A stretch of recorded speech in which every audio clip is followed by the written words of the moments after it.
বাইতুল্লাহর চতুর্দিকে ঘুরে ঘুরে পাগলের বেশে হাতিমে কাবার মধ্যে 2 রাকাত নামাজ আদায় করে। আবার হাজরা আসওয়াদকে চুমু দিয়ে মুনতাজিমে দাঁড়িয়ে কালো গিলাফ ধরে দোয়া করতাম। আল্লাহ পাকের ইশক আর মুহাব্বত মারিফতের জোশ অন্তরে আবার দোলা দিল।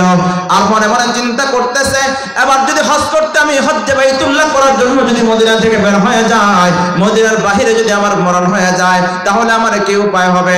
দীর্ঘদিনের স্বপ্ন আল্লাহ রসুলের রওজার পাশে থাকা, আল্লাহ রসুলের মদিনার মধ্যে মরণ হওয়া, রসুলের জমিনের মধ্যে দাফন হওয়া, সেই স্বপ্ন তো আমার আর পুরা হবে না। এই জন্য দৌড়ায় আল্লাহ নবীর রওজার পাশে, রওজার সামনে দাঁড়াইয়া বসে বসে ইমাম মালিক আল্লাহর নবীকে লক্ষ্য করে বলে, ইয়া রাসূলুল্লাহ, ওগো আল্লাহর নবী, বলে দাও না, বলে দাও না, আল্লাহর নবী গো, আমি আর দুনিয়ার জমিনে কতদিন বাঁচবো? আমার কতদিন হায়াত আর দুনিয়ার জমিনে বাকি আছে? যদি জানতে পারতাম দুনিয়ার জমিনে কতদিন বাঁচবো, ওই সুযোগে আমি আল্লাহর ঘর বাইতুল্লাহ জিয়ারত করে আসতাম। রাসূলের রওজার পাশে এই কথাগুলো বলতে বলতে ইমাম মালিক যখন রওজার সঙ্গে হারাম দিয়ে ঘুমায়া যায়, ঘুমের পরে স্বপ্ন যুগে ইমাম মালিক রাহমাতুল্লাহি আলাইহি আল্লাহর নবী বিশ্ব নবী সরকার দো আলম সাল্লাল্লাহু আলাইহি ওয়াসাল্লামকে স্বপ্ন দেখে। আল্লাহর নবী স্বপ্ন যুগে রওজা থেকে হাত বের করে ইমাম মালিককে রক্ষা করে আল্লাহর নবী 5 আঙ্গুল দেখায়া দেয়। সুবহানাল্লাহ, বলেন না। তামান্না মনেতে আমার, বাসনা দিলেতে আমি যাব সোনার মদিনায়, ওই আশা পুরাইবানি আল্লাহ, এই আশা পুরাইবানি মওলা। তামান্না মনেতে আমার, বাসনা দিলেতে আমি যাব সোনার মদিনায়, এই আশা পুরাইবানি আল্লাহ, এই আশা পুরাইবানি মওলা। পাগল দেওয়ানার বেশে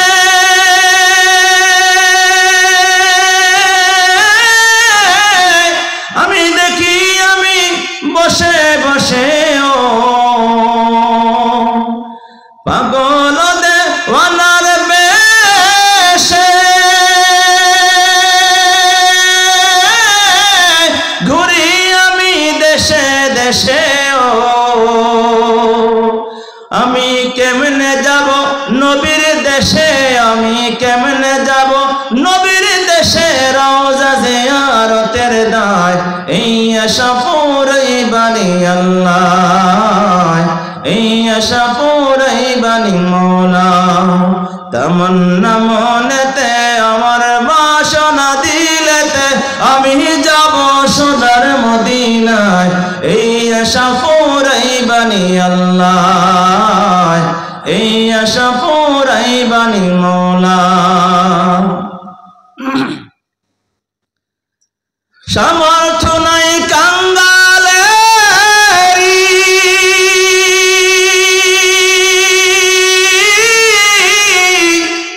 আমি পঙ্গু হয়ে বসে রইলাম,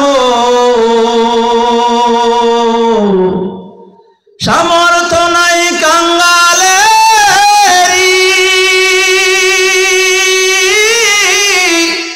আমি পঙ্গু হয়ে বৈরা বসে রইলাম, আমি কেমনে যাব নবীর দেশে, আমি কেমনে যাব নবীর দেশে, বসে রইলাম এই বাংলায়, এই আশা পুরাইবানি আল্লাহ, এই আশা পুরাইবানি আল্লাহ। তামান্না মনেতে আমার, বাসনা দিলেতে আমি যাব সোনার মদিনায়, এই আশা পুরাইবানি আল্লাহ, এই আশা পুরাইবানি মওলা। আল্লাহ নবী রওজা থেকে 5 আঙ্গুল দেখা দেন। ইমাম মালিক স্বপ্ন যুগে আল্লাহর নবীর 5 আঙ্গুল দেখার সঙ্গে সঙ্গে ঘুম ভেঙে যায়। ঘুম ভাঙার পর ইমাম মালিক চিন্তায় পড়ে গেল, আমি আল্লাহ নবীর কাছে জানতে চাইলাম, আল্লাহ নবী গো, দুনিয়ার জমিনে কতদিন হায়াতে বাঁচবো? আল্লাহ রাসূল দেখাইলেন স্বপ্ন যোগে 5 আঙ্গুল। 5 বছর বোঝাইলো, নাকি 5 মাস বোঝাইলো, নাকি 5 দিন বোঝাইলো, নাকি 5 ঘন্টা বোঝাইলো, কিছুই তো আমি বুঝতে পারলাম না। এই স্বপ্নের ব্যাখ্যা তো আমার জানা নাই। তৎকালীন যুগে সবচেয়ে সর্বশ্রেষ্ঠ স্বপ্নের ব্যাখ্যাকারক ছিলেন আল্লামা ইবনে সিরিন রাহমাতুল্লাহি আলাইহি। ইমাম মালিক খাদেমকে ডাক দিয়ে বলে, হে খাদেম যাও, আল্লামা ইবনে সিরিনের কাছে দৌড়ে যা, গিয়া বলবা এক আল্লাহর গোলাম স্বপ্ন যোগে আল্লাহ রসুলকে দেখেছে, আল্লাহ রসুল 5 আঙ্গুল দেখাইছে, সাবধান, স্বপ্ন 10টার নাম কিন্তু বলবা না, আমি যে স্বপ্ন দেখেছি আমার নাম কিন্তু তুমি প্রকাশ করবা না। খাদেম দৌড়ে যায় আল্লামা ইবনে সিরিন রাহমাতুল্লাহি আলাইহির কাছে, গিয়ে বলে, হে আল্লামা ইবনে সিরিন, এক আল্লাহর বান্দা স্বপ্ন দেখেছে যে আল্লাহ রসুল তাকে 5 আঙ্গুল দেখাইছে, অতএব আপনি মেহেরবানি করে স্বপ্নের ব্যাখ্যা প্রদান করুন। আল্লামা ইবনে সিরিন বলে, হে আল্লাহর গোলাম, স্বপ্ন দ্রষ্টার নাম না জেনে স্বপ্নের ব্যাখ্যা বলা যাবে না। স্বপ্ন কে দেখছে আগে এটা জানতে হবে, তারপরে ব্যাখ্যা বলা যাবে। খাদেম বলে, স্বপ্ন দ্রষ্টার নাম বলা যাবে না, নিষেধ আছে, বলে ব্যাখ্যাও বলা যাবে না। খাদেম চলে গেছে ফিরে মদিনায়। মদিনার মধ্যে গিয়া বলে, হে ইমাম মালিক, স্বপ্ন 10টার নাম না বললে ব্যাখ্যা জানা যাবে না। আল্লামা ইবনে সিরিন ফিরিয়ে দিয়েছে, তবে তিনি আসার সময় একটা কথা বলে দিয়েছে, আল্লাহর গোলাম রে, তুমি যদিও নাম না বলো, কিন্তু আমার বিশ্বাস এমন স্বপ্ন পৃথিবীর জমিনে বর্তমানে একজন আল্লাহর বান্দাই দেখতে পারে, সে হলো ইমাম মালিক। ইমাম মালিক ছাড়া এমন স্বপ্ন কেউ দেখতে পারে না। ইমাম মালিক রাহমাতুল্লাহি আলাইহি বলে, স্বপ্ন দ্রষ্টার নাম গোপন করে লাভ কি? পাগলাই তো জেনেই গেছে। আশিকারা মিল্লতে মযহাব জুদাস, আশিকারা মিল্লতে মযহাব জুদাস, আশিকারা মিল্লতে মযহাব খুদাস। এক আল্লাহর ওলির খবর আরেক আল্লাহর ওলির কাছে আছে, এক মারিফতের অধিকারীর মালিক, এক মারিফতের মালিকের খবর আরেক মারিফত ওয়ালার কাছে আছে। কথা বলেন ঠিক কি না? ইমাম মালিক বলে, খাদেম যাও, স্বপ্ন 10টার নাম গোপন করে লাভ নাই, আল্লাহর পাগল তো জেনে গেছে, অতএব আমার নাম বলে স্বপ্নের ব্যাখ্যা নিয়ে আসো। খাদেম আবার দৌড়ে গেল, গিয়ে বলল, হে ইবনে সিরিন, ইমাম মালিক রাহমাতুল্লাহি আলাইহি স্বপ্ন দেখেছে, দয়া করে আপনি স্বপ্নের ব্যাখ্যা প্রদান করুন। আল্লামা ইবনে সিরিন বলে, হে খাদেম, ইমাম মালিককে গিয়ে বলো আল্লাহ রসুলের কাছে আবেদন করেছে, কতদিন দুনিয়ার জমির হায়াত পাবে, কতদিন বাঁচবে, আল্লাহ রসুল যেন তাকে জানায় দেয়, সেই সুযোগে মক্কা জিয়ারত করবে। আল্লাহ নবী রওজা ধার থেকে 5 আঙ্গুল বের করে 5 বছর 5 দিন 5 মাস এমন কিছুই বোঝায় নাই। আল্লাহ রসুল 5 আঙ্গুল দেখায়া ইমাম মালিককে ইঙ্গিত দিয়েছে, হে ইমাম মালিক, পৃথিবীর জমিনে 5টা ইলম এমন আছে, 5টা বিষয় এমন আছে, যে 5টা বিষয় সম্পর্কে একমাত্র আল্লাহ ছাড়া পৃথিবীর কোন মাখলুক জানতে পারে না। এই 5 দিকে ইঙ্গিত করছে, 5টা বিষয়, 5টা জ্ঞান, 5টা গোপন কথা পৃথিবীতে আল্লাহ ছাড়া কেউই জানে না। 1 নাম্বার, আল্লাহ পাক রব্বুল আলামিন বলে দিয়েছেন, ইন্নাল্লাহা ইনদাহু ইলমুস সাআহ। 1 নাম্বার হলো কখন কিয়ামত হবে আল্লাহ ছাড়া কেউ জানে না। কিয়ামত হবে নিশ্চিত, কিয়ামত ঘটবে নিশ্চিত। কিয়ামতের নানা আলামত, ছোট বড় সিম্পটম দুনিয়ার জমিনে প্রকাশ পাবে আগে পরে। এই সব কিছু আল্লাহ রাসূল বলে দিয়েছে, কিন্তু নির্দিষ্ট কোন সময়টায়, কোন বছরে, কোন মাসে, কোন দিনে, কোন মুহূর্তে কিয়ামত শুরু হবে আল্লাহ ছাড়া পৃথিবীর আর কোন মানুষ জানে না। 2 নম্বর, আল্লাহ পাক রব্বুল আলামিন বলেন, ওয়া ইয়ালামু মা ফিল মায়ের গর্ভের ভিতরে সন্তান হবে কি হবে না, মায়ের মায়ের গর্ভের ভিতরে বাবার পৃষ্ঠদেশ থেকে যে এক ফোঁটা বীর্য যায়, ওই বীর্য ধীরে ধীরে জমাট রক্ত হয়, জমাট রক্ত গোশতের টুকরা হয়। শেষ ফলে এই গোশতের টুকরা সন্তান হবে কি হবে না, জীবিত হবে না মৃত হবে, এই খবর আল্লাহর কাছে আছে। ছেলে হবে নাকি মেয়ে হবে একমাত্র আল্লাহর কাছে হবে, আল্লাহর কাছে সংবাদ আছে। এই সন্তানটা সুস্থ হবে না অসুস্থ হবে আল্লাহ তাআলা জানে। এই সন্তানটাকে স্বয়ংসম্পন্ন হবে নাকি বিকলাঙ্গ প্রতিবন্ধী হবে আল্লাহ তাআলা জানে। আল্লাহ তাআলা ছাড়া মায়ের গর্ভের খবর পৃথিবীর কোনো মানুষ জানে না। প্রশ্ন করতে পারেন, হুজুর বর্তমান যুগে অত্যাধুনিক মেশিন বের হয়েছে, আলট্রাসোনোগ্রাফির মাধ্যমে জানা যায়। আমি বলবো আলট্রাসোনোগ্রাফির মাধ্যমে সন্তানের দেহের মধ্যে যখন অঙ্গ প্রত্যঙ্গ স্ট্রাকচার যখন তৈরি হয় তখন বোঝা যায়। যখন দেহের মধ্যে বডি পরিপূর্ণ হয়ে যায় তখন বোঝা যায় এই সন্তানটা কি ছেলে হবে নাকি মেয়ে হবে। এর আগ পর্যন্ত পৃথিবীর কোনো মেশিন ধরতে পারে না। কথা বলেন ঠিক কিনা? সন্তান দেওয়ার মালিক কে জোরে বলো? ছেলে সন্তান দেওয়ার মালিক কে?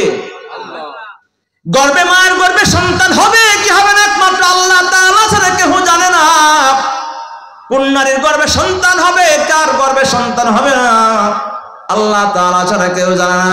অতএব যাদের সন্তান হয় না তোমরা আল্লাহ তাআলার কাছে চাও। সন্তানের জন্য কোনো মাজারে যাইবা না, কোনো পীরের কাছে যাইবা না, কোনো দরগায় মান্নত করে সন্তান চাইবা না, শিরিক হয়ে যাবে। চাইতে হবে একমাত্র আল্লাহ তাআলার কাছে। আল্লাহ তাআলা ছাড়া পৃথিবীর আর কোনো মানুষ দিতে পারে না। জোরে বলেন ঠিক কিনা? কিন্তু দুঃখ আর আফসোসের বিষয় হলো অনেক মানুষ আল্লাহর কাছে চায় না, মসজিদে যায় না, আল্লাহর কুদরতি কদমের সামনে দাঁড়িয়ে দু হাত তুলে চোখের পানি ছেড়ে দিয়ে কোনোদিন কান্নাও করে না।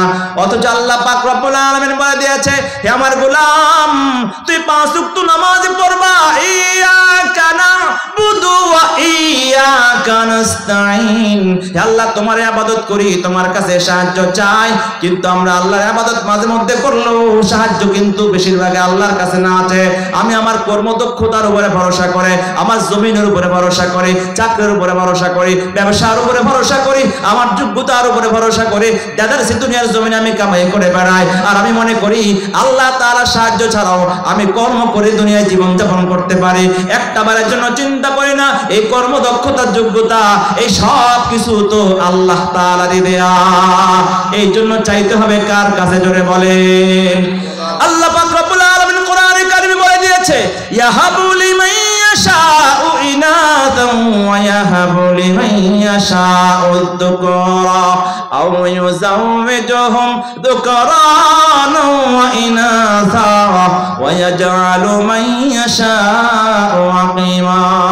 রব্বুল আলামিন বলে আমি যাকে চাই তাকে আমি কন্যা সন্তান দান করি, যাকে চাই আমি পুত্র সন্তান দান করি, যাকে চাই কন্যা পুত্র বয় সন্তান দান করি, যাকে চাই আমি কিছুই দেই না। অতএব যে সকল বিবিদের যে সকল নারীদের সন্তান হয় না, যদি তাদেরকে শাশুড়ি তাকে দোষারোপ করে, শ্বশুর দোষারোপ করে, স্বামী দোষারোপ করে, এটা কি ন্যায় হবে নাকি অন্যায়? কথা বলে না। বিবির সন্তান হয় না বলে কেউ দেখতে পারে না, বারবার কন্যা সন্তান হয় ছেলে সন্তান হয় না বলে দেখতে পারে না। 20 বছর সংসারে বিবির গর্ভে সন্তান হয় না বলে বিবিকে কেউ পছন্দ করে না। অথচ সন্তান হওয়া না হওয়া এটা স্বামীর উপরে হাত নাই, নারীরও হাত নাই, পুরুষেরও হাত নাই। এটা একমাত্র কার কুদরত? জোরে বলো।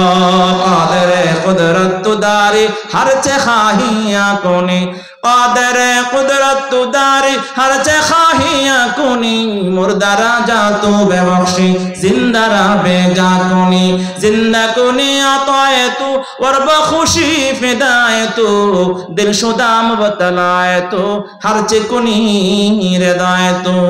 সর্বময় ক্ষমতার মালিক একমাত্র কে? ও মুসলমান বন্ধুরা আমার, আল্লাহ পাক রব্বুল আলামিন মার গর্ভে ছেলে হবে না মেয়ে হবে, সুস্থ না সুস্থ একমাত্র আল্লাহ ছাড়া কেউই জানে না। 3 নাম্বার আল্লাহ পাক রব্বুল আলামিন বলেন ওয়ায়ুনাজ্জিলুল গায়স, মেঘ যে ভাসতে থাকে আকাশের মধ্যে, কালো মেঘ ধরেছে আমাদের এই গ্রামের উপরে, হঠাৎ দেখা যায় আমাদের গ্রামের উপর থেকে কালো মেঘটা দূরে সরে যায়, অন্য গ্রামে দিয়ে বৃষ্টি বর্ষণ করে, কিছুক্ষণ মেদিনীপুর, তারপরে কলকাতা, তারপরে মুর্শিদাবাদ, তারপরে বর্ধমান, এভাবে ঘুরে ঘুরে যেখানে বৃষ্টির প্রয়োজন হয় সেই জায়গায় আল্লাহ তাআলা বৃষ্টি বর্ষণ করে। কিন্তু কখন এই মেঘ কোথায় বৃষ্টি বর্ষণ করে, এই বৃষ্টি বর্ষণের খবর আল্লাহ ছাড়া কেউই জানে না। জোরে বলেন ঠিক কিনা? আল্লাহ পাক রব্বুল আলামিন বলেন ওয়ায়ুনাজ্জিলুল গায়স। 4 নাম্বার আল্লাহ পাক রব্বুল আলামিন বলেন ওয়া মা তাদরি নাফসুম মাযা তাকসিবু গাদা। একজন মানুষ তার ভবিষ্যৎ জীবনে কি করবে, কি খাবে, কি কামাই করবে, কি দেখবে, কি শুনবে, এই ভবিষ্যতের খবর একমাত্র আল্লাহ ছাড়া কেউ জানে না। এখন যারা নাকি গণকের কাছে যায়, জাদুঘরের কাছে যায়, অথবা এই ধরনের কোনো মানুষ যারা ভবিষ্যতের কথা বলে, তাদের কথা শুনতে যায়, বিশ্বাস করে, তারা শিরক করে ফেললো, ঈমান থাকবে না, নষ্ট হয়ে যাবে। এই জন্য ভবিষ্যতের খবর একমাত্র আল্লাহ তাআলা ছাড়া আর কেউ জানে না। কি আল্লাহ পাক রব্বুল আলামিন স্পষ্ট বলে দিল ওমা তাদরি নাফসুম মাযা তাকসিবু গাদা। হে আমার গোলাম, আগামীকাল তুমি কি খাইবা, কি পরবা, কি দেখবা, তোমার জীবনে আজকে বর্তমানের পরবর্তী সময়টাতে কি ঘটবে, যেটা অতীত চলে গেছে এটা হল অতীত, মা মাজা আলাইহিস সালামুল কাজা আসবে না, যেটা চলছে এটা বর্তমান, এটাই শুধু আমি জানি। কিন্তু ভবিষ্যতে কি আছে তা আমি জানতে পারবো না, পৃথিবীর কেউ জানতে পারবে না। যদি কেউ দাবি করে জানে তাহলে সে মুশরিক, যে বিশ্বাস করবে সেও মুশরিক। কথা বলেন ঠিক কিনা? আল্লাহ পাক শিরকের গুনাহ কখনো ক্ষমা করে না। কয়টা গেল? 4টা। 5 নাম্বার আল্লাহ তাআলা বলেন ওয়া মা তাদরি নাফসুম বিআইয়ি আরদিন তামুত। হে খাদেম, ইমাম মালিক কে বলো, হে ইমাম মালিক, 5 নাম্বার আল্লাহ নবী 5 আঙ্গুল দেখা ইঙ্গিত করে দিয়েছে, 5 এলেমের কথা। 5 নাম্বার আল্লাহ তাআলা তো বলে দিয়েছে পৃথিবীর জমিনে কোথায় কখন কার মরণ হবে খবর আল্লাহ ছাড়া কেউ জানে না। তুমি আমার কাছে প্রশ্ন করছো, রওজার পাশে দাঁড়াইয়া কান্না করে নবীর কাছে যত আবেদন করো, নবীর কাছে সেই খবর নাই তুমি কখন মরবা। অতএব তুমি মক্কায় যেতে পারবা কি পারবা না, হায়াত পাবে কি পাবে না, এই খবর আল্লাহ তাআলা ছাড়া আর কেউই জানে না। অতএব আমাদের নিশ্চিত মরণ নিশ্চিত আছে, সময় নির্ধারিত, জায়গাও নির্ধারিত। এবার যদি চিন্তা করেন আমি অনেক সুরক্ষিত একটা দুর্গ বানাবো, সেই দুর্গের মধ্যে গিয়ে আশ্রয় গ্রহণ করব, তাহলে সেখানে মালাকুল মউত ঢুকতে পারবে না। যেমন করে গত 3 বছর করোনাকালীন সময়ের মধ্যে অসংখ্য আল্লাহর নাফরমান বান্দা আছে, ইমানের দুর্বলতার কারণে তারা ভাবতো আমি যদি সুরক্ষিত জায়গার মধ্যে আশ্রয় গ্রহণ করি, আমি যদি লোকালয় থেকে দূরে সরে যাই, গ্লাস বেষ্টিত জায়গায় যেখানে কোনো মানুষের স্পর্শ লাগে না, শ্বাস ঢোকে না, কোনো আলো বাতাস যায় না, এমন সুরক্ষিত জায়গায় যদি কোনো ব্যক্তি অবস্থান করে তাহলে ভাইরাস থেকে বাঁচতে পারবে, মরণ থেকে বাঁচতে পারবে। কিন্তু আমরা দেখেছি যে যত বেশি এমন সেফটি গ্রহণ করেছে তার জীবনে তত বেশি বিপদ আসছে। কথা বলেন ঠিক কিনা? কারণ মৃত্যু থেকে আল্লাহ তাআলা না চাইলে পৃথিবীর কোনো মানুষ বাঁচতে পারবে না। আল্লাহ পাক রব্বুল আলামিন বলেন আইনামা তাকুনু ইউদরিকুকুমুল মাউতু ওয়ালাউ কুনতুম ফি বুরুজিম মুশাইয়াদা। সুরক্ষিত দুর্গের ভিতরে যদি আশ্রয় নাও, যেখানে থাকো সেখানে তোমার মরণ তোমার পৌঁছে যাবে। এই আয়াতের তাফসীরের মধ্যে মুফাসসিরগণ একটা চমৎকার ঘটনা লিখেছেন। এই ঘটনা বলে আমার আলোচনা শেষ, মনোযোগ দিয়ে শুনেন। বনি ইসরাঈলের যুগে একজন আল্লাহর গোলাম ছিল, একজন বালক ছিল, এক জমিদার বাড়িতে কাজ করত। কোথায় কাজ করত? আপনাদের কষ্ট হইতেছে? জমিদার বাড়িতে একটা বালক কাজ করত। ওই জমিদার বাড়ি, জমিদার দূরে থাকে। এই জমিদার ঘরে যে মালকিন আছে, মনিবা আছে, ওই মনিবা ছিল গর্ভবতী। গর্ভবেদনা উঠছে, প্রসব বেদনা ওঠার পর মনিবা বালককে ডাক দিয়ে বলে, বালক যাও পাশের বাড়ি থেকে ধাত্রীকে ডেকে নিয়ে আসো, যে আমার বাচ্চা খালাস করতে আমাকে সহযোগিতা করবে। আছে না অনেক মহিলারা বাচ্চা খালাস করে, নার্সের যে কাজটা আছে, যাদের পয়সা আছে হাসপাতাল নিয়ে যায়, নার্সিং হোমে নিয়ে যায়, সেখানে তারা বিভিন্ন ভাবে সহযোগিতা করে বাচ্চাকে প্রসব করায়। আর গ্রামেগঞ্জে অনেক অভিজ্ঞ মহিলা আছে যারা নার্স থেকে ডাক্তার থেকে আরো অনেক বেশি অভিজ্ঞতা রাখে, ঠিক না? আছে কি না? মনিবা বলল, বালক যাও পাশের বাড়ি থেকে যাত্রীকে ডেকে নিয়ে আসো, আমার প্রসব বেদনা উঠেছে, আমার বাচ্চা হওয়ার সম্ভাবনা দেখা দিয়েছে। বালক দৌড়ে যায় যাত্রীকে নিয়ে আসে। যাত্রী ঘরে এসে মনিবার পেটের মধ্যে হাত দিয়ে সিমটম আলামত গুলো দেখে লক্ষ্য করে বলে, হে বালক, কিছুক্ষণের মধ্যেই তোমার মনিবার একটা বাচ্চা হবে। অতএব বাচ্চা প্রসব করার পর আগুন দিয়ে তাপ দেওয়ার প্রয়োজন হবে। অতএব তুই আগুনের ব্যবস্থা করো। ঘরে কোথাও আগুনের ব্যবস্থা সে করতে পারলো না, এই জন্য ঘর থেকে বের হয়ে পাশের বাড়িতে যায় আগুন আনার জন্য। যখন ঘর থেকে বের হয়ে সদর গেটের মধ্যে যায়, গেট থেকে বের হওয়ার সময় সামনে পড়ে একজন খুব বেশি দরবেশ মানুষ। ওই দরবেশ ডাক দিয়ে বলে, বালক রে, কোথায় যাও, একটু দাঁড়াও। বালক বলে, না, তোমার কথা বলার শোনার সময় নেই, আমার মনিবার বাচ্চা হবে, তাড়াহুড়া করতেছি, আগুন আনতে হবে। ওই দরবেশ বারবার ডাকার পরও বালক যখন দাঁড়ায় না, আবার বিক্ষোভ বেশি দরবেশটি একটু কর্কশ আওয়াজে, মোটা আওয়াজে, ধমকের সুরে বলল, হে বালক দাঁড়াও, না দাঁড়িয়ে তোমার বড় বিপদ হওয়ার সম্ভাবনা আছে। বালকটা আবার দাঁড়ায় যায়। বিক্ষোভ বেশি দরবেশ বলে, হে বালক, আমি এই মুহূর্তে তোমাকে কয়েকটা কথা বলবো, আমার কথাগুলো তুমি মনোযোগ দিয়ে শুনতে হবে। বলে, আমার তাড়াহুড়া আছে, সময় নাই, তাড়াতাড়ি বলো। বলে, তোমার এই ঘরের মধ্যে যেই মনিবা এই মুহূর্তে বাচ্চা প্রসব করবে, এই মুহূর্তে তোমার মনিবা একটা কন্যা সন্তান জন্ম দিবে। বালক বলতেছে, কন্যা সন্তান জন্ম দিলে আমার কি, ছেলে সন্তান দিলে আমার কি? এটা বলে সে আবার রওনা হয়ে গেছে। বিক্ষোভ বেশি দরবারে বলে, দাঁড়াও, আমার কথা কিন্তু এখনো শেষ হয় নাই। 1 নম্বর ইনফরমেশন আমি তোমাকে দিলাম, 2 নম্বর ভবিষ্যৎবাণী শোনো। তোমার মনিবার গর্ভে যে কন্যা সন্তানটা হবে, এই কন্যা সন্তান ধীরে ধীরে বড় হবে। এই কন্যা সন্তানটা অনেক সুন্দরী হবে, অনেক রূপসী হবে, অনেক সুন্দর যৌবনওয়ালা হবে। তার যৌবনের সৌন্দর্যের মাধ্যমে হাজারো যুবককে সে পাগল করবে। এক পর্যায়ে অসংখ্য যুবকের সঙ্গে এই মেয়েটা জেনার অপকর্মের মধ্যে লিপ্ত হয়ে যাবে। এই মেয়েটা প্রায় 100 পুরুষের সঙ্গে জেনার সেঞ্চুরি অর্জন করবে, অনেক বড় পাপী হবে। এই কথা শুনে মুহূর্তের মধ্যেই বালকটা থমকে দাঁড়ায়, চিন্তা করতেছে, এমন একটা পাপী নারী জন্ম নেবে, তার জন্য আমি কেমন করে সাহায্য করি। আবার চিন্তা করে, আমি যদি সাহায্য না করি, আমার মালিক যখন ঘরে আসবে, এই সংবাদ শোনার পরে আমাকে অনেক বড় কঠিন শাস্তি দেবে। এই জন্য সে আবার রওনা হয়ে যায়। বিক্ষোভ বেশি দরবেশ বলে, বালক দাঁড়াও, 3 নম্বর কথা শুনে যাও। আমি জানি না এই মুহূর্তে এবারের মধ্যে কতজন কাজের লোক আছে, কিন্তু এই মেয়েটা যখন 100 পুরুষের সঙ্গে জেনা সেঞ্চুরি করবে, 100 পুরুষের সঙ্গে জেনা করার পর বর্তমানে এই বাড়িতে যে কাজের ছেলে আছে, ওই কাজের ছেলের সঙ্গে তার বিবাহ হবে। এবার বালক চিন্তায় পড়ে গেছে, এই মুহূর্তে এই বাড়িতে কাজের ছেলে আমি ছাড়া তোর কেউ নাই। তার মানে 100 পুরুষের সঙ্গে জেনার সেঞ্চুরি করার পরে এই পচা মেয়েটা আমার কপালে, এটা তো মেনে নেওয়া যায় না।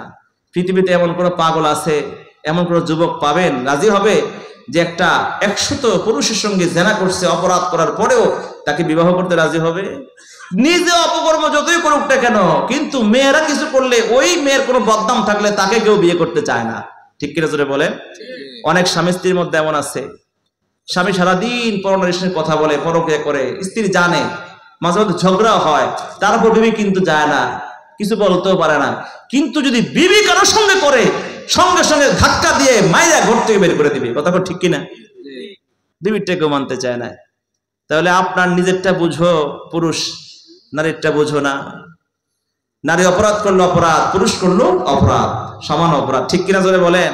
কেউ অপরাধ করা যাবে না। তবে মনে রাখবে, একজন সৎ নারীকে পেতে হলে, নেককার বিবি পাওয়ার জন্য নিজে নেককার হতে হবে। সৎ বিবি পেতে হলে নিজে সৎ থাকতে হবে। যে যেমন আল্লাহ পাক তার ভাগ্যে জুটাবে তেমন। কোরআনে কারিমে বিভিন্ন আয়াত আল্লাহ পাক ইঙ্গিত দিয়েছেন, তুমি যদি নেককার বিবি চাও, নিজে নেককার হও। সতী সাধী নারী চাইলে নিজে সৎ হও। অতএব যে সকল যুবকরা বিয়ে করনি, বিয়ের আগে নিজেকে আগে সংশোধন করে নাও, তাহলে সংশোধিত বিবি তোমার ভাগ্যে জুটবে, নতুবা অসৎ নারী তোমার ভাগ্যে জুটবে, তুমি টের পাবে না, জানতেও পারবে না। এই বালক চিন্তা করতেছে এই পচা মেয়ে তো আমি নিব না, অতএব এই মেয়ে যেন জন্মই হতে না পারে, আমি আগুনও আনবো না, সাহায্য করবো না। পরক্ষণে চিন্তা করে আমি যদি এখন সাহায্য না করি তাহলে আমার মনে আমাকে অনেক মারবে, পরেরটা পরে দেখা যাবে, এখন কাজ সারি। রওনা হয়েছে। ভিক্ষুক বেশি ধরবেন, আবার ডাক দে বলে বালক রে 4 নাম্বার ইনফরমেশনটা নিয়ে যাও। এই মেয়েটা এই বাড়ির কাজের ছেলের সঙ্গে বিয়ে করার পরে শেষ মুহূর্তে একটা মাকড়সার কারণে এই মেয়েটার মৃত্যু হবে। কিসের কারণে? মাকড়সার কারণে মৃত্যু হবে। বালক চলে যায় আগুন আনার জন্য। আগুন নিয়ে যখন ঘরে যায়, ঘরে গিয়ে দেখতে পায় তার মনিবা একটা কন্যা সন্তান জন্ম দিয়েছে। ভিক্ষুক বেশি ধরবে এসের কথা মনে পড়ে গেল। 4টা কথা বললো, 1 নম্বরটা তো সঠিক মিলে গেল। এবার তার মনের মধ্যে ভয়, বাকি সবগুলো কথা যদি সত্য হয়, 2 নাম্বারটা যদি সত্য হয়, 3 নাম্বারটা যদি সত্য হয়, তাহলে এমন পচা মেয়ে, পাপী মেয়ে, জেনাকারী, অসৎ মেয়েকে তো আমি বিবাহ করবো না। এই জন্য সুযোগ সন্ধান করতে লাগলো, যে কোনো মুহূর্তে এই মেয়েটাকে হত্যা করে ফেলতে হবে, যেন এই মেয়েটা বড় হতে না পারে, জেনা করতে না পারে, আমার সঙ্গে তার বিবাহ হতে না পারে। গোপনে গোপনে ছুরি দাঁত দেওয়া শুরু করে দেয়। আর সুযোগের অপেক্ষায় রয়ে যায়। 1 দিন যায়, 2 দিন যায়।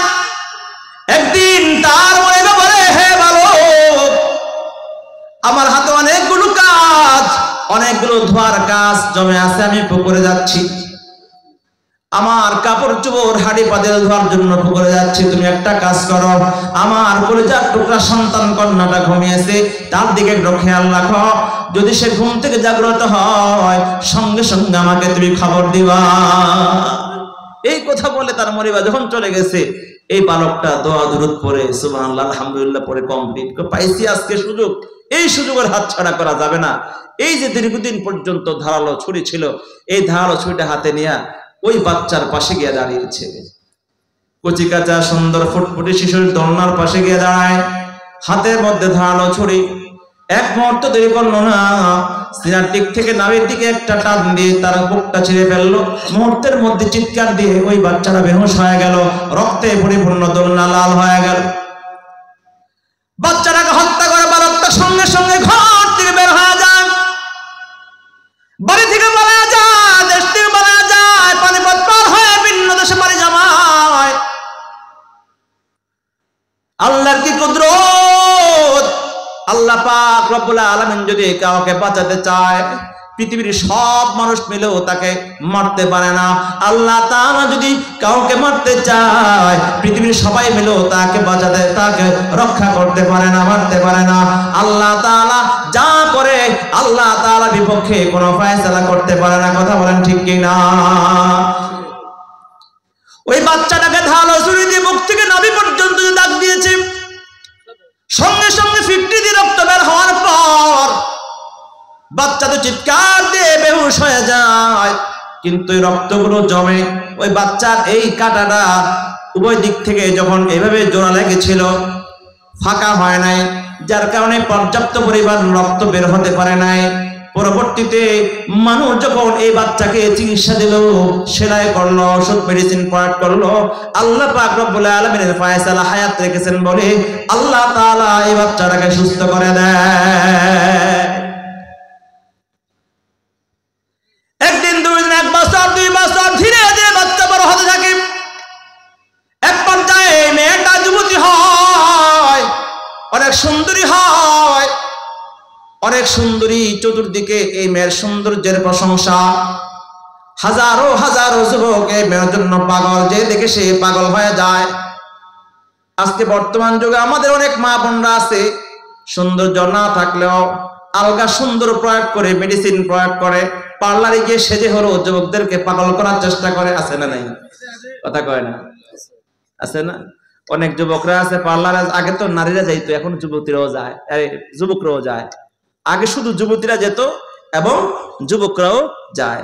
আগে যুবতীরা পার্লারে গিয়ে প্রুফ লাভ করতো, এখন অনেক যুবকও পার্লারে গিয়ে প্রুফ লাভ করে। নাউজুবিল্লাহ জোরে বলবেন না?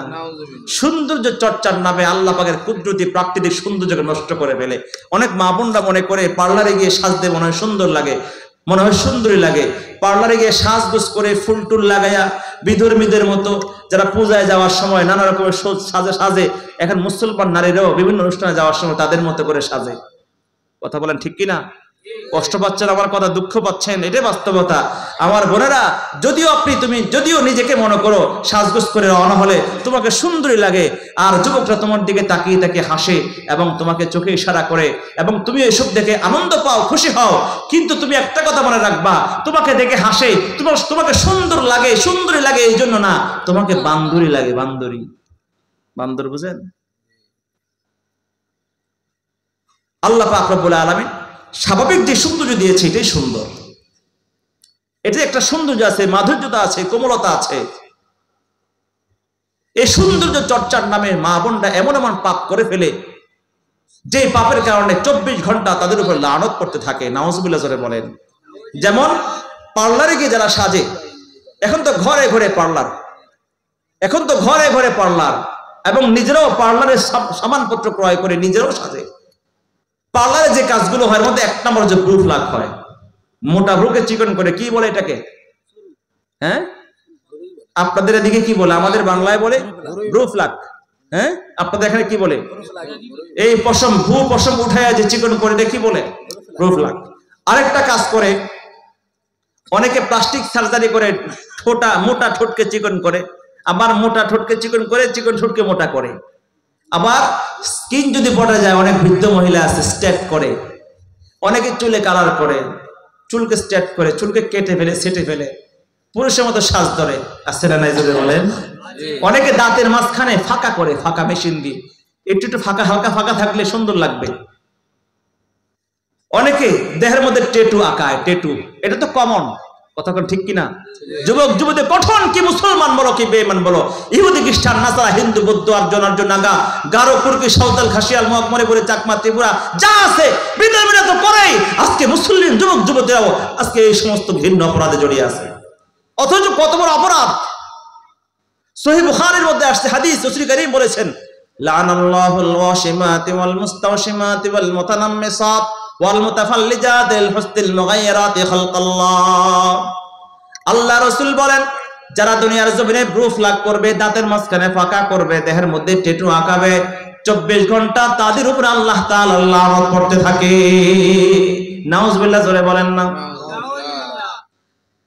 কেন লানত হয়? কেন আল্লাহ তাআলার সৃষ্টিতে হস্তক্ষেপ করে সৌন্দর্য চর্চার নামে আমার মা আমার বোন মনে করে আল্লাহ তাআলা যে মোটা ব্রু দিয়েছে, এই মোটা ব্রুটাকে যদি ব্রু প্লাক করে চিকন করে সুন্দর লাগবে, আল্লাহ তাআলা দাঁতের মাঝখানে ফাঁকা রাখে না, এই মেশিন দিয়ে যদি ফাঁকা করে সুন্দর লাগবে।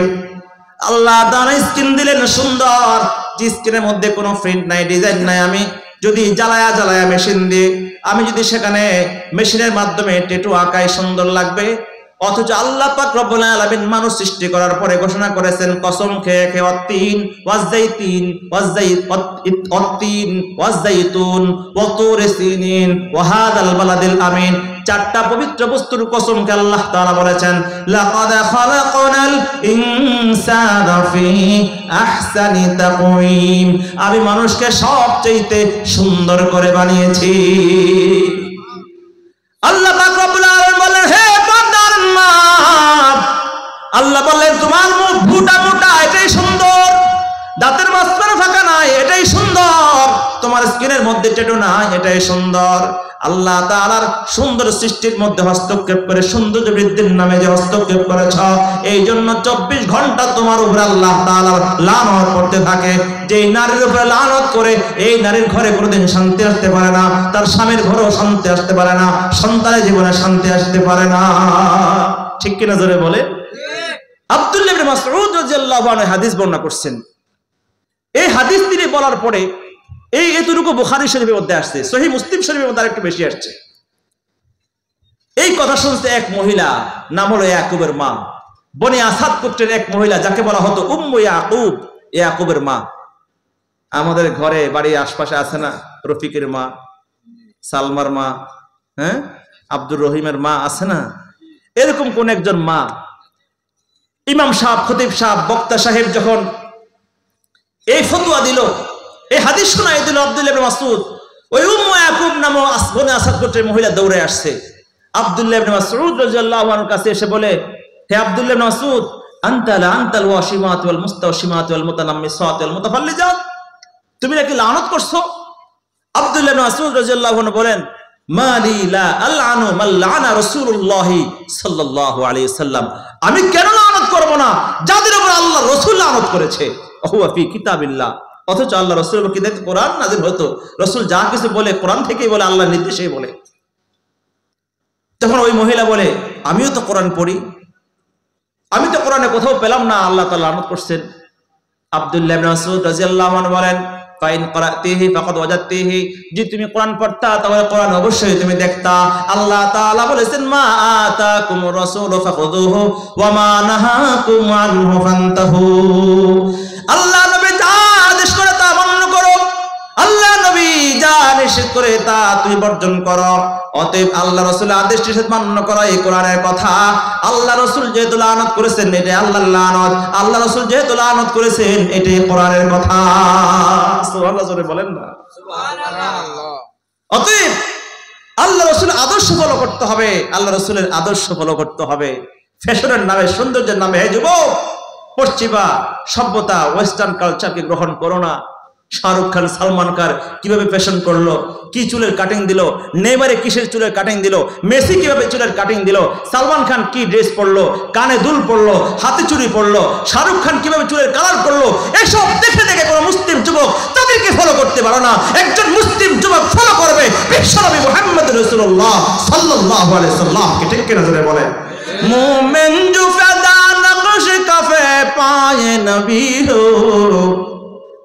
मोमेन जो फदा नक्श कफे पाए नबी हो ज़ेर कदम आज भी आलम का खजीना, गर सुन्नत नबवी की करे पैरवी उम्मत, तूफान से निकल जाएगा फिर उसका सफीना। नक्शे कदम नबी के है जन्नत के रास्ते, अल्लाह से मिलाते हैं सुन्नत के रास्ते, अल्लाह से मिलाते हैं सुन्नत के रास्ते। আল্লাহ রাসূলের ফ্যাশন, আল্লাহ রাসূলের সুন্নাত, আল্লাহর নবীর আদর্শ তোমাকে সরাসরি জান্নাতে নিয়ে যাবে। অতএব আমার পোশাক, আমার চুল, আমার চেহারা সবকিছু কার সঙ্গে ম্যাচিং করে? কথা কয় না, আল্লাহ রাসূলের সঙ্গে। এখন এই যে যুবকরা যে প্যান্ট পরে, এই যুবক এই বসো, তোমার বলে কথা কইতেছি, এখন এনা উঠবে না, বসো, স্যান্ডেলটা খোলো, আর কেউ উঠবেন না। এই এখন আসল কথা আইছি যুবক নিয়ে। এই যে প্যান্ট পরে, জিন্সের প্যান্ট, হাঁটুর মধ্যে ছিঁড়া, এটা কার ফ্যাশন? কথা কয় না। অনেক মামুনরাও পরে এখন হাঁটু থেকে রান পর্যন্ত ছিদ্র 6টা। এক যুবকে হাঁটু থেকে রান পর্যন্ত ছিদ্র 6টা। জিজ্ঞাসা করলাম, কিরে তোর বাবার কি পয়সা নাই, ছিঁড়া প্যান্ট কিনছো কেন? হুজুরের ছিঁড়া প্যান্ট, এর দাম আরো বেশি। কত? কয় 6000। কয় কি? ওই যে ছিদ্র দেখতেছে এর সাধারণ কোনো ছিদ্র নাই, 6টা ছিদ্র, এটা বুলেট হোল, গুলি করে ছিদ্র করা হয়েছে, এর দাম বেশি। নাউজুবিল্লাহ বলেন। এটা মুসলমানদের ফ্যাশন না পশ্চিমাদের ফ্যাশন? পশ্চিমাদের ফ্যাশন ভাইরে, পশ্চিমাদের ফ্যাশন। মুসলমানের ফ্যাশন ছাইরা বানায় তাকে ভূষণ। বিধর্মীদের ফ্যাশন লয়া দেখায় কেমন নাচন।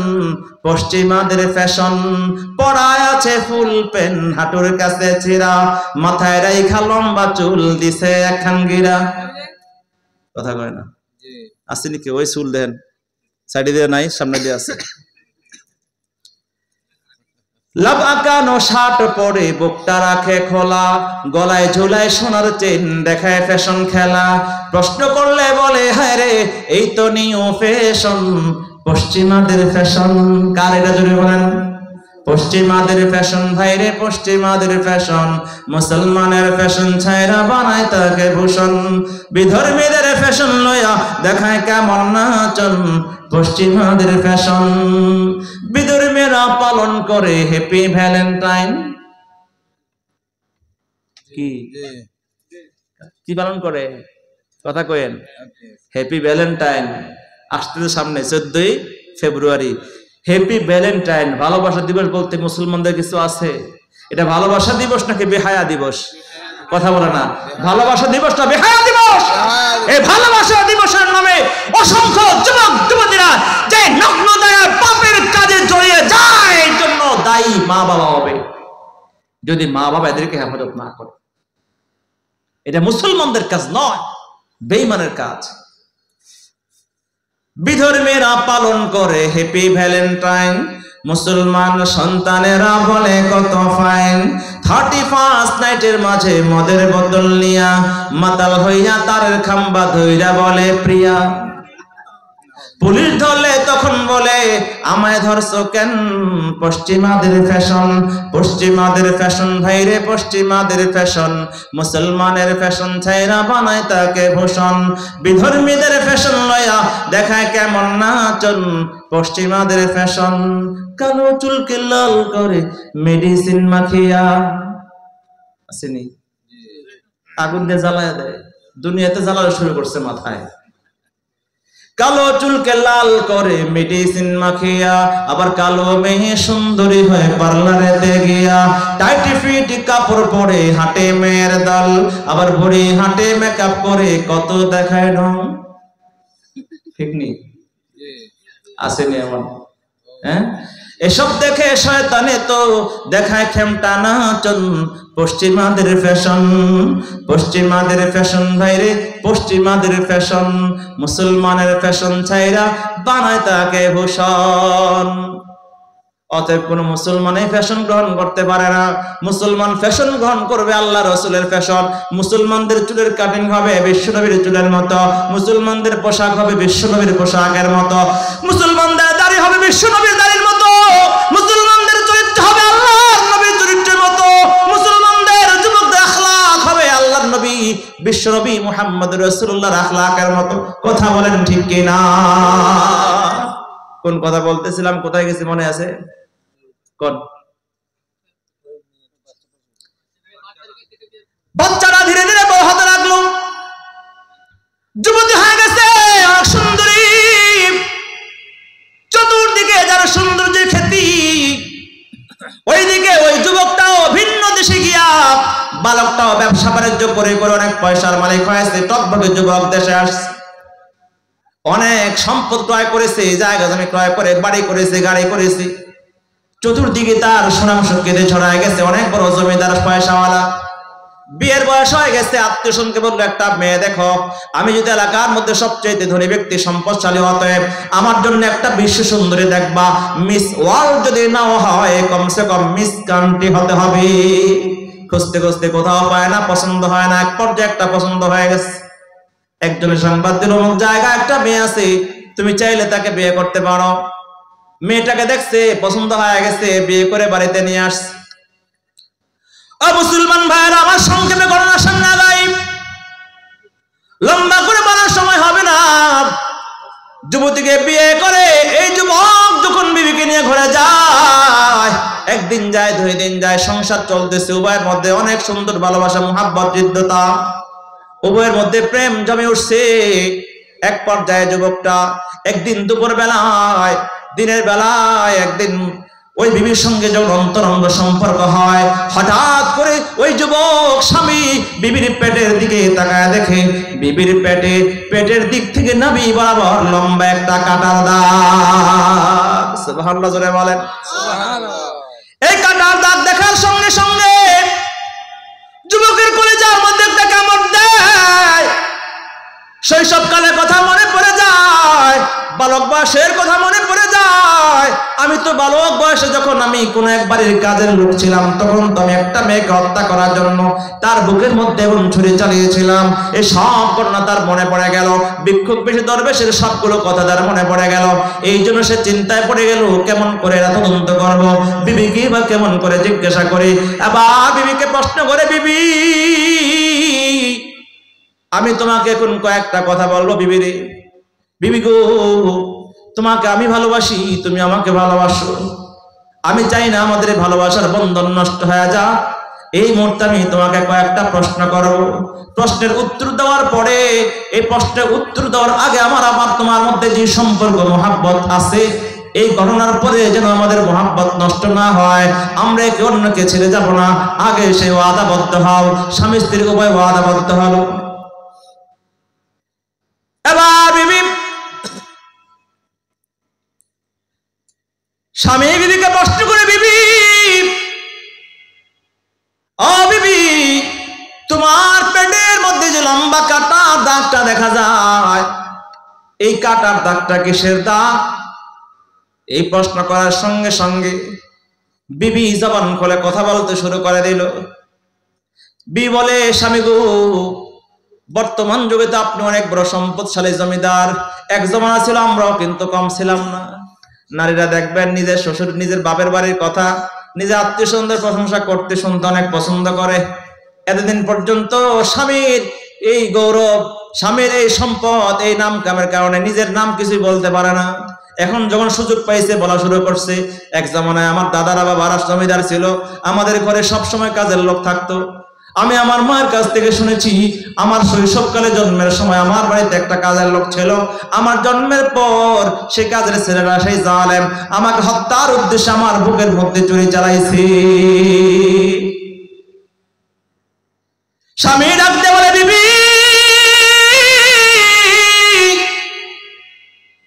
আগে ওয়াদা করেছো, ঘটনা জানার পর আমাকে ছেড়ে যাবে না। বিবি গো, আবার তোমার কাছ থেকে ওয়াদা নেই। বিবি রে, আমি তোমাকে অনেক ভালোবাসি, তুমি আমাকে ছেড়ে যাবে না, আমি তোমাকে ছেড়ে যাব না। বিবি রে, তুমি জানো কি, তোমার পেটের মধ্যে যে এই কাটার দাগ দিয়েছে সেই ডাক্তারটা কে? বলে কি? বলে আমি সেই বালক যে শৈশবকালে তোমাদের করে কাজ করতাম, আর আমি তোমাকে হত্যার উদ্দেশ্যে তোমার বুকের মধ্যে এই কাটার দাগ দিয়েছি। মুহূর্তের মধ্যে বিবি রাগান্বিত হয়ে চিৎকার দিয়ে বলো, কত বড় সাহস তোমার, কত বড় জালেম তুমি! আমার মতো ফুটফুট একটা নিষ্পাপ শিশুর বুকে তুমি ছুরি চালাইছো। তোমার কি একটা বারের জন্য মায়া হয় নাই? একটা বারের জন্য কি তোমার দয়া হয় নাই? স্বামী বলে, বিবি চিৎকার করবা না, চিল্লাপাল্লা করবা না। আমি যদি তোমার বুকে ছুরি চালাইবার অপরাধী, হত্যার উদ্দেশ্যে তোমাকে আঘাত করতে করার অপরাধী, তুমিও কিন্তু কম না, তুমিও কিন্তু 100 পুরুষের সঙ্গে জেনার অপরাধী। স্ত্রীর মনটা নরম হয়ে গেছে, চোখ নিচু করে ফেলেছে, মনে মনে চিন্তা করতেছে, আমি যে 100 পুরুষের সঙ্গে জেনা করছি, স্বামী কেমন করে জানলো? বিবির চোখের মধ্যে পানি ছলছল করতেছে, রাখতে বলে, স্বামী আমি যে 100 পুরুষের সঙ্গে জেনা করছি, আপনি কেমন করে জানলাম? স্বামী বলে, বিবি আগে বলো, তুমি জেনা করছো নি? বলে, হ্যাঁ করেছি।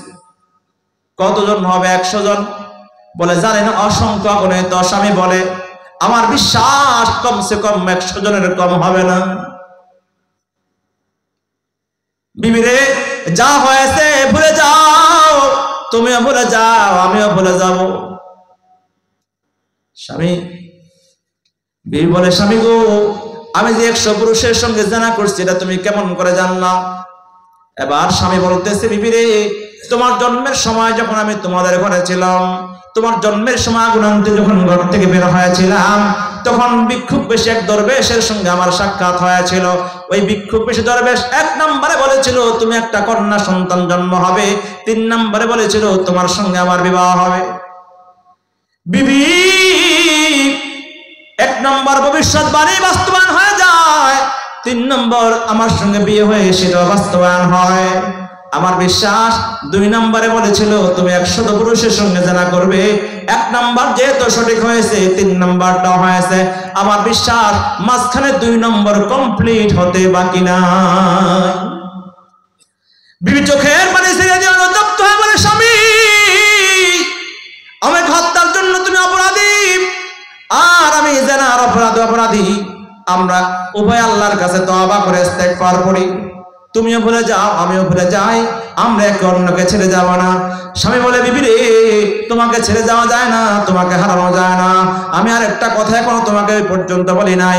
ভিক্ষুক বেশি চতুর্থ ভিক্ষুক বেশি দরবেশ চতুর্থ একটা ইনফরমেশন দিয়েছিল, একটা মাকড়সার কারণে তোমার মরণ হবে। বিবি রে, তোমাকে হারানো যায় না, তোমার মৃত্যু হতে দেয়া যায় না। অতএব মাকড়সা থেকে বাঁচাবার জন্য যা কিছু করার প্রয়োজন আমি সব কিছু করব।